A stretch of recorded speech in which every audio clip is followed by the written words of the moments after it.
Hello viewers, இன்றைக்கி நம்ம ரொம்ப சோகமான ஒரு நிகழ்வை தாங்க பார்க்க போகிறோம். அதுவும் சாந்தனு பாக்யராஜ் அவர் தான் எப்படி பாக்யராஜ் அவர்களோட இறப்பை தாங்க போகிறாரு அப்படிங்கிறது தான் தெரில.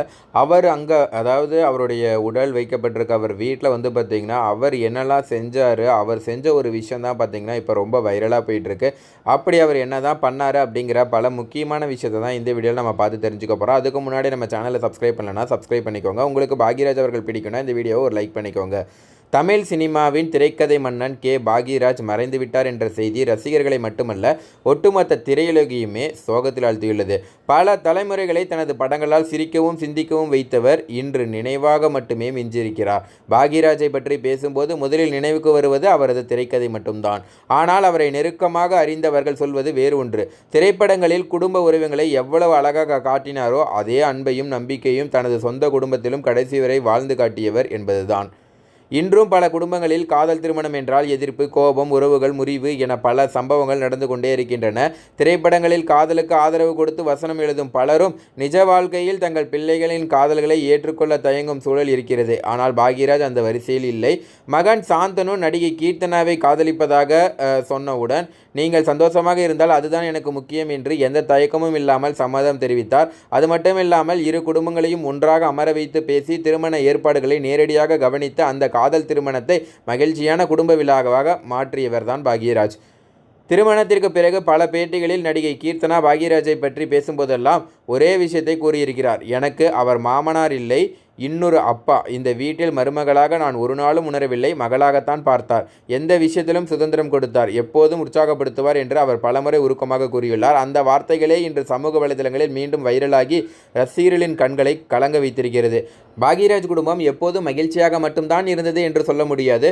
பல சோதனைகளையும் அந்த குடும்பம் சந்தித்திருக்கிறது. ஒரு கட்டத்தில் மகள் சரண்யாவின் தனிப்பட்ட வாழ்க்கை குறித்து பல செய்திகள் வெளியாகின. காதல் தோல்வி, மன உளைச்சல், தவறான முடிவுகள் என பல தகவல்கள் பரவின. அந்த நேரத்தில் குடும்பமே உடைந்து போகாமல் மகளுக்கு உறுதுணையாக இருந்து அவரை மீட்டு இயல்பு நிலைக்கு அழைத்து வர வேண்டும் என்பதில் தான் பாக்யராஜின் முழு கவனமும் செலுத்தியதாக அவருக்கு நெருக்கமானவர்கள் கூறுகிறார்கள். வெளியில் எதையும் பெரிதாக பேசாமல் குடும்பத்தை பாதுகாப்பதே ஒரு தந்தையின் முதல் கடமை என்ற எண்ணத்தோடு அவர் நடந்து கொண்டார். எந்த இடத்துலையுமே வந்து பார்த்திங்கன்னா அவர் பேசும்போது, பாக்யராஜ் அவர்கள் பேட்டி கொடுக்கும்போது பேசும்போது சாந்தனுவை பற்றி தான் பேசுவார், அவருடைய வாழ்க்கையை பற்றி மட்டும்தான் பேசுவாங்க. ஆனால் எந்த இடத்துலையுமே தன்னுடைய மகள் சரண்யாவை விட்டு கொடுக்காமல் அவங்களுக்கு என்ன நடந்தது, எந்த மாதிரி இருந்தது அப்படிங்கிற விஷயத்தை எதையுமே வந்து பார்த்திங்கன்னா அவர் வந்து சொல்ல மாட்டார். ஸோ இப்படிப்பட்ட ஒரு சூழ்நிலையில் ஒரு குடும்பத்தை எப்படி கவனிக்கணுமோ அப்படி அற்புதமாக கவனித்து பாதுகாத்து வந்தவர் வந்து இன்றைக்கி இல்லை. ஸோ இந்த பேரிழப்பு தமிழ் சினிமா உலகத்தில் இருக்கிற அத்தனை பேர்த்துக்கு இருந்தாலும், அவருடைய ரசிகர்கள் நமக்கு இருந்தாலும், அவருடைய மகன் சாந்தனுக்கு வந்து பார்த்திங்கன்னா இது ரொம்பவே அதிகமாக இருக்கும். ஏன்னா எந்த இடத்துலையுமே அவருடைய மகன் சாந்தனு வந்து பார்த்திங்கன்னா அவர் விட்டு கொடுத்ததே கிடையாது. இன்றளவும் கடைசி நாள் வரைக்குமே விட்டு கொடுத்தது கிடையாது. சாந்தன் அவர்கள் கூட நேற்று வந்து பார்த்திங்கன்னா அங்கே எங்கே போகிறதுனே தெரியாமல் போயிட்டு வந்தார்.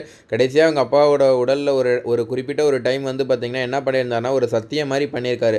அதாவது என்னென்னா, கண்டிப்பாக நான் சாதிப்பேன்ப்பா, உங்களுடைய ஆசையை நான் நிறைவேற்றுவேன். அதாவது பாக்யராஜ் அவர்களோட ஆசை என்ன அப்படின்னு கேட்டிங்கன்னா, எப்படியாவது தன் மகனை அப்படி இல்லைனா தன்னுடைய மகளை யாராவது ஒருத்தரை வந்து பார்த்திங்கன்னா முன்னேற்றிடணும், அதாவது சினிமாவில் ஒரு பெரிய இடத்துக்கு கொண்டு வந்துடணும் அப்படிங்கிற மாதிரி முயற்சி பண்ணார். ஏன்னா அவரே வந்து நல்ல இயக்குனர், நல்ல திரைக்கதை எழுதவர். ஆனால் அவரால் வந்து பார்த்திங்கன்னா தன் மகனை வந்து கொண்டு வர முடியல அப்படிங்கிற வருத்தம் அவருக்கு இருந்துகிட்டே இருந்தது. காரணம் என்ன அப்படின்னு கேட்டிங்கன்னா, அவர் வந்து ஒரு 60-65 வயசில் இருக்கவங்களுடைய பல்ஸை வந்து பிடிச்சிட்டாரு. ஆனால் அவங்க மகன் இருக்கிறது வந்து இன்றைக்கி இருக்க கிட்ஸ் கிட்ட வந்து பார்த்திங்கன்னா கரெக்டாக கொண்டு போய் சேர்க்க முடியல. அதற்கான பல்ஸ் அவர்கிட்ட இருக்காமல் தான் இருக்கும். ஸோ மற்றபடி வந்து பார்த்திங்கன்னா சாந்தனு எப்படியாவது கொண்டு போய் சேர்க்கணும்னு பல முயற்சிகள் பண்ணியிருந்தார். அதில் தோல்வி அடைஞ்சிட்டு தான் இருந்தார். ஸோ அதனால் சாந்தனு வந்து பார்த்திங்கன்னா ரொம்ப மனவேதனையில் இருந்து தான் அப்பாட்ட வந்து என்ன சத்தியம் பண்ணியிருக்காருன்னா, கண்டிப்பாக நீங்கள் நினச்ச அந்த இடத்த நான் பிடிப்பேன்ப்பா, இது சத்தியம் உங்கள் உடல் மேலே அப்படிங்கிற மாதிரி சொல்லி வந்து பார்த்திங்கன்னா அவர் வந்து சத்தியம் பண்ண விஷயம் வந்து ரொம்பவே நெகிழ வச்சிருக்கு. அந்த முடித்தவுடனே தான் சீமான் அவர்கள் வந்திருக்காங்க.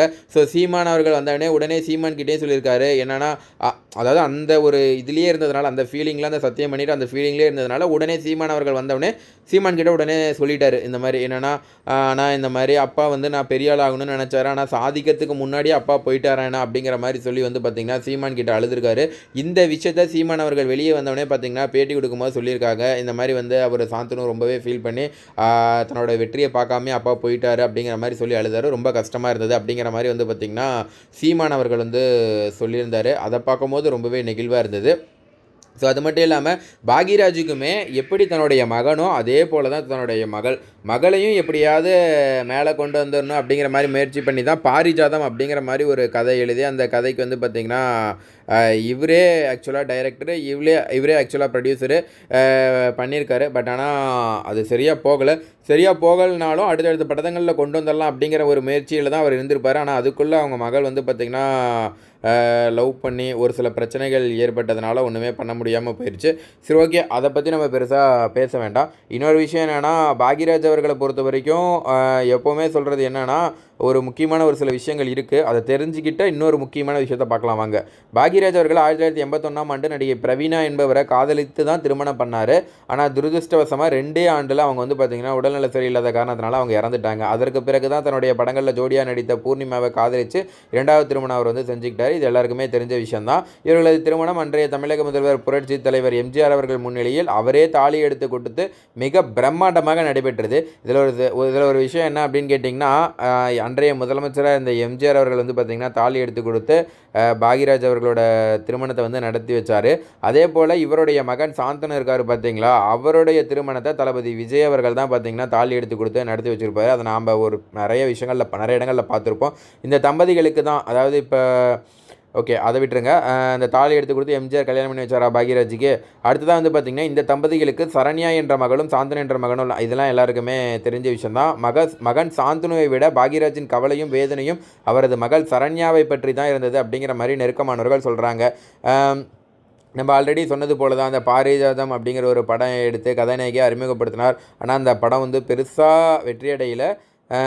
அந்த படத்திற்கு பிறகு சுமார் 18 ஆண்டுகள் சரண்யா எங்கே இருக்கிறார், என்ன ஆனார் என்று தெரியாமல் ஒட்டுமொத்தமாக திரையுலகமே விட்டு விலகி ரொம்ப மர்மமாக தான் இருந்தது. பலர் அவரை வந்து மறந்தே போன சூழ்நிலையில் யூடியூப் சேனல் பேட்டியளித்த சரண்யா தனக்கு ஒரு மகன் இருக்கிறார் என்றும் தான் கடந்த காலத்தில் கடுமையான மன உளைச்சலில் தற்கொலைக்கு முயன்றதாகவும் கடைசி நேரத்தில் அம்மா அப்பா தான் என்னை காப்பாற்றினார் அப்படிங்கிற மாதிரி சொல்லியிருக்காங்க. ஆக்சுவலாக இவங்களுக்கு சரண்யா அவங்க பேட்டி கொடுக்கும்போது கூட என்ன சொல்லியிருக்காங்கன்னா, எனக்கு ஒரு மகன் இருக்கான் அப்படிங்கிற மாதிரி பேட்டி கொடுத்துருக்காங்க. இன்னுமே குழப்பமாக இருக்குது. அவங்களுக்கு கல்யாணம் ஆச்சா ஆகலையானே நமக்கு தெரில. லவ் ஃபெயிலியர் அப்படிங்கிற மாதிரி சொல்கிறாங்க. ஆனால் எப்படி குழந்தை இருந்தது அப்படிங்கிறது ஒரு கேள்வியாக இருக்குது. ஒருவேளை லவ் சக்ஸஸ் ஆகிடுச்சா, இல்லை இவங்களே யாருக்கும் தெரியாமல் இன்னொரு கல்யாணம் பண்ணி வச்சுட்டாங்களா, இல்லை அவங்க குழந்தையை தத்து எடுத்துட்டாங்களா அப்படிங்கிற மாதிரி கேள்விகள் நிறையவே இருக்குது. பட் ஆனால் அந்த வேதனை கண்டிப்பாக வந்து பார்த்திங்கன்னா அவங்களுக்கு இருக்குது. ஸோ பாக்யராஜோட கடைசி ஆசையாக பார்க்கப்படுறது என்னென்னா, தன் மகளுக்கு எப்படியாவது ஒரு பாதுகாப்பான நல்ல வாழ்க்கையை தன் கண்ணெதிரே அமைத்து கொடுத்து விட வேண்டும் அப்படிங்கிற மாதிரி பாக்யராஜ் ஆசைப்பட்டிருக்காரு அப்படிங்கிற மாதிரியும் தகவல் வெளியே இருக்குது. ஆனால் அந்த ஆசை கடைசி வரை நிறைவேறலை. கவலையுடனே அவர் கண்ணீர் மூடி விட்டதா அப்படிங்கிற மாதிரியும் வந்து பார்த்திங்கன்னா திரையுலகம் வந்து ரொம்பவே ஒரு சில விஷயங்கள் சொல்லிகிட்டு இருக்காங்க. பட் என்ன தான் பிரச்சனை உங்களுக்குள்ள அப்படிங்கிறது அவர் வெளியவே கடைசி வரைக்கும் சொல்லலைங்க. இதுதான் ஒரு திரைக்கதை மன்னன் அப்படின்னு சொல்லலாம்னு வச்சுக்கோங்களேன். தான் குடும்பத்தில் ஒரு கஷ்டம் அப்படின்னா அதை யாருக்கும் சொல்லாமல் தனக்குள்ளேயே வச்சு பாதுகாத்துக்கிட்டார். உண்மையாலுமே ஒரு கிரேட் சல்யூட் தான் அவருக்கு. நீங்கள் அஞ்சலி செலுத்தணும்னு நினச்சிங்கன்னா போக முடியல நேரில் அப்படின்னு நினச்சிங்கன்னா இந்த வீடியோவை லைக் பண்ணிவிட்டு கமெண்டில் RIP அப்படிங்கிற மாதிரி டைப் பண்ணுங்கள். கண்டிப்பாக அவருடைய ஆத்மா சாந்தி அடையும். நாமளும் இறைவனை பிரார்த்திப்போம். நன்றி, வணக்கம்.